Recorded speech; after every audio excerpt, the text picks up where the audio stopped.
ನಮ್ಮ ಲಕ್ಷ್ಮಣನು ಅನುನು ಪ್ರೀತಿಸ್ತಿದ್ದಾರೆ.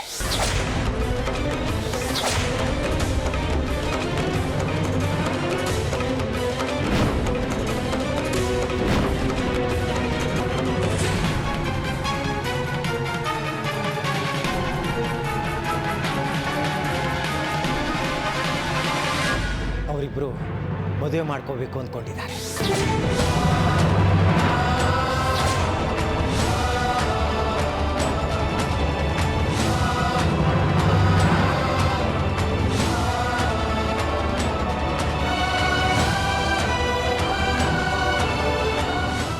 ಅಯ್ಯಯ್ಯೋ, ಏನಂತ ಮಾತಾಡ್ತಿದ್ದೀರ ಮಾವ?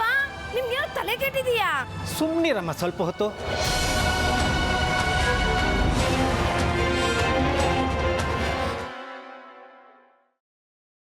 ನಾನು ಹೇಳೋದನ್ನ ಕೇಳಿಸ್ಕೊಳ್ಳಿ ಅಲ್ಲ. ಹಾಗಂತ ಯಾರು ಹೇಳಿದ್ರು? ಲಕ್ಷ್ಮಣ ಹೇಳಿದ್ನ ನಿಮಗೆ?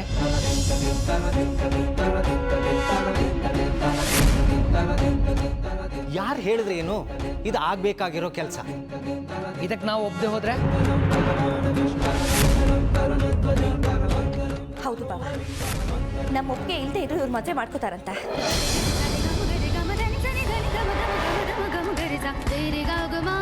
ಅದೇ ನಾನು ನಿಮ್ಗೆ ಹೇಳಿರ್ಲಿಲ್ವಾ ಅವತ್ತೇ? ಏನಾಗಿದೆ ಅಂದ್ರೆ ಜಾನಕಿ,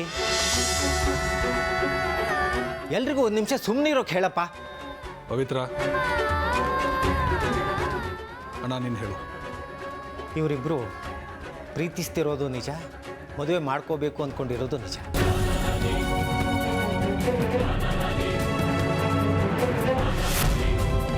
ಆದರೆ ನಾವು ಮಾಡಬೇಕಾಗಿರೋದು ಜಾಸ್ತಿ ಏನೂ ಇಲ್ಲ. ಅಂದರೆ ಇವರಿಬ್ಬರಿಗೂ ಮದುವೆ ಮಾಡಿ ಇವರಿಬ್ಬರು ಗಂಡ ಹೆಂಡತಿ ಅಂತ ಘೋಷಿಸಬೇಕಾದ ಮಾತ್ರ ಉಳಿದಿರೋದು.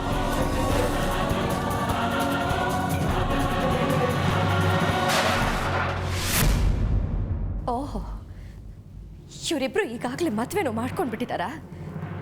ನಮ್ಗೆ ಯಾರಿಗೂ ಗೊತ್ತಿಲ್ಲದ ಹಾಗೆ.